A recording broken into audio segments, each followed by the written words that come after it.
صدح نبا اسكو قبصدي أظن ويل داش اسكو قبصد نين والبا وحول أنا على والو اسكو سيدنا عمر بن سليم رواية لبا نبا شيكتي إن قصوين كلا دوين بعد عكرته سيدنا عمر صدح نين وحو كان قائفين وهيدسوع كفي عنه أنصابتي سيدنا الله داش اسكو إكاشا يبحالك يقانا حريفين أكو أولا يقان لوقت دنبي صدح دبو ياري meel bannaan oo weyn oo bannaan ah ayuu carab butaco jilicsan lagu shubay ama wayba ahida waa la simay wiilkiiba u yeelay isku haystay ku istaag buuri saanta uu ku istaag adinku dhigay oo iska tag buu xagaa fadhiiso saddex nin isku haystay buu u yeelay wuxuu idinkuna cagta saanta wiilku u dhigay garab dhiga kan waa ku istaagay kana waa ku istaagay kana waa ku istaagay waa afar saamood afar adin afar raad ama saddex raad haday laba yihiin حق فريست بوري حق سيستي حق فريستين ويلك حق فريست يلا يري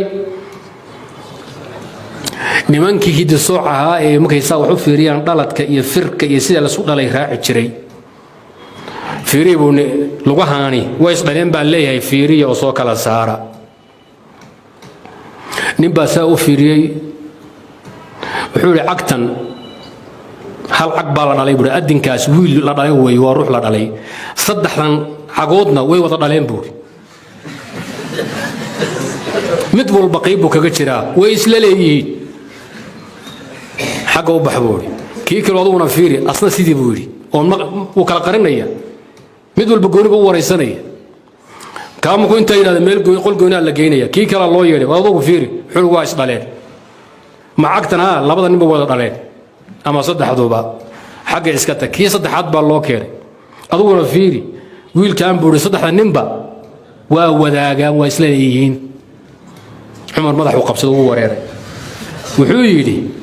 maanta ku horow ma filaynin buuri inay haweenku la mid yihiin haweenka minkoodu ilma galeenkoodu inuu la mid yahay midka eyga oo kale waa aragteen hadda eyga midda dhadig ay madowga boodahaya haddana mid cad baa boodaya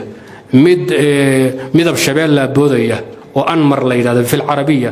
mid bacaayra leh mid bacad leh mid board leh ilmaha 8 ama 10 daadinayso mid walba midabkiisa ay u keenayso minkeedu nin walba biyihiisii bay gooni ugu xajinaysa minka eeygu waa sida waa khatar bisaduna waa la mid inaad aragteen dhowr curro kala duwan baa bisad iskugu tagahaya hadhow waxay keenaysaa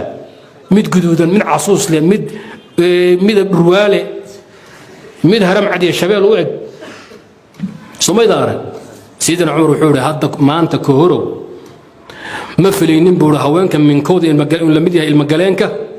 ayga uu la mid yahay Sidina Umar hawsha kuma kaaftan wuxuu u yeeray islaanti buu yeeray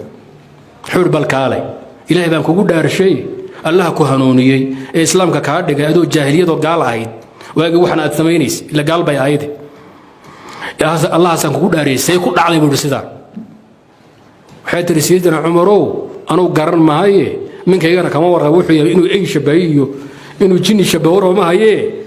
ninkan amin fiidnimo ii galmooday tiro ii tago gasanaysta kana nis dambe habeenimo ii yimid kana aroortii buu ii yimid habeen gudihii bay wada tageen haday wiilka wada dhaleen iyo haday wada dhaleen aday ku taalaa Sidina Umar wuxuu yiri wiilkii buu yeeray wuxuu yiri labadu waa aabayaasha labada ninba abdina waa aabaha geedina waa aabaha inta nooshahay haday ka hor dhintaan wada dhaxlaysaa buu laba aaba dhaxli laba sidkoolaad noqotay hadii ay midkood dhintana ka u dambeeya aabo yaa dhaxalkaada iska leh haday wada leedaan mid walba ku ka dambeeya qaraabadiisa casaba ku ah haduu wiilka horeeyana way wada dhaxlaayaan aabayaashu wiil baa dhiman waxa wada dhaxlaaya laba aab asaga laba aab ka dhiman wada dhaxlaaya wada dhaxli way ku dhaxlaayaan laba aab wala tahay suxuuri wiilkii weyn baa sida ku joogay qisadaasi marka athar badan baa ku timid oo sugan Sidina Umar ka suganta hadda fiqigeena mucaasirka qadiyad la mid ah jirto khatar ah oo in la baraarujiyo maanta igu soo dhaxday waxa dhacda wadaadii hadda macaasinta ay ku wareereen oo ilayna ma dhici karto iyo way dhici karto nafta ay kaga baxday haday fiqiga Umar lahaan lahaayeen way u salaalan lahayd maxaa kamida wadaad baa laba dumar guursanaya matala ama afar ama saddex ilaahay u calfaba gabadh baan uur qaadaynin ama dibba minki ka jiray magaleenka ama waxanteedii iyo ukumihi laga abuur la ilmaha rabbi qorsheeyay baan iisan lahaynba wadaadkii wuxuu la tashanayaa islaamiisi mid kamid wuxuu leeyahay bilaay adoo ilaahay awlaad badan buu ku siiyay waana fiican tahay xamahaada mid kamida intii la qaado aniga biyahayga lagu bacrimiyo lagu shubo uurku markuu gunta markuu rimaygu dhaco hebla minkeeda lagu shubo sida ilmaha ku dhasho hawsha hadda waa la sameeyaa waa la isku haysta gaalada way sameeyaan muslimiintuna hadda qaybo kamida way bilaabeen laakiin wadaadihii fuqahada maanta ummadda u ahaa ama fiqh nawaasil ka hadlay baa ku wareersan ruuxa in laba aabo loo sameeyo iyo in laba hooyo loo sameeyo keebaa khatarsan laba aaba khatarsan iskuma dhow haddii fiqiga sayyidina Umar la qaato hawshaasi wax ku jaban wax ku jaban xagga dhacda ahaan in ruuxu laba hooyo yeelan karo ما بنانت مسبر ومسلك الأرض لكن واقعيا حسيا إن لبه يلان كره علمه شرعيا لبا أبا يسندب لها إن هذا يستعضه لبه يرى يسندب لها هذا يدعضه معقول ومسماه علمه وحنتي السنة وهي إسكاله نوجنتي سي الناس كسي منك الوقا علينا هو إسكاله midda ayadu anigu marka la weydiinay banaantay baan fatwooda haduu ninka laba xaaso asagu uu qabo asaga biyihiisa baa la qaaday xayawaankiisa managa baa la qaaday waxa lagu bacriminayaa ukun haweenku qaymid kamida baa la soo qaaday rimayga markuu dhaco oo ayaa la qaado minki gabadhi ka lagu shubahaya gabadhi aan marka ukunta lahayn ba uuraysan ilmihi bay 9 bilood sidii way umuli way nuujin hadhow ilmaha muxuu noqonayaa laba hooyoole hay hooyada ukunta iska lahayd iyo hooyada caloosha ku qaaday ee nuujisay ee dhashay ee foolatay laba aabaa meesha ka soo baxday waxa kaloo dhacda gabadhu in minkeedu uu dib ka jiro ukunteeda ay fayowdahay ukunteeda fayow laakiin minkeedu ilma ma qaadi karo illa jirta awgeed ukunta ayada laga qaadi ninkeeda biyihiisa baa lagu labahayaa kadibna waxa lagu shubi gabadha kale ee uu qabay minkeedii oo marka waxay ergisatay tabaal caareysatay minkii walaasheed lala qabay ilmaha ku dhalay markay dhasho waxay dhiisay hada ilmaha ana iska leh aw kuwa kala haysataay kan ana ku xal yaqobahaye ilmaha muxuu noqonayaa laba hooyoole gabadhan ciladu haysata maxay leedahay ukumaha gabadha kale ficilin waxay leedahay uurka iyo minka iyo nuujinta iyo xamliga bay leedahay see loo dhaxal siinaya hadhow sida sayyidina Umar u dhaxal siiyay laba aaboole soobana soo maray ila tahay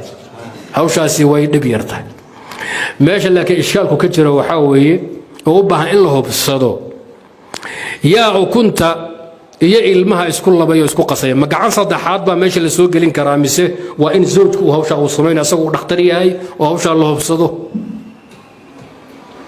hadduu dhakhtarku hawsha sameeyo zawjku dhakhtar ahayn ninku maxaa dhib ku jira waxa dhib ku jira aafo waxa dhacay baryahan dambe dhaqaatiirtu inay wax kharibaan oo ayaga biyahoodiba ay kugu qasaan alaabta gaal kale biyi ay kugu qasaan oo waxa dhacay Soomaali ay dhasho Hindi هذا يدعى ماذا اللي شكيري صومالي مدمدو ولو قيبه انه مدمدوه ee markay qosla ilkaha bas laga arko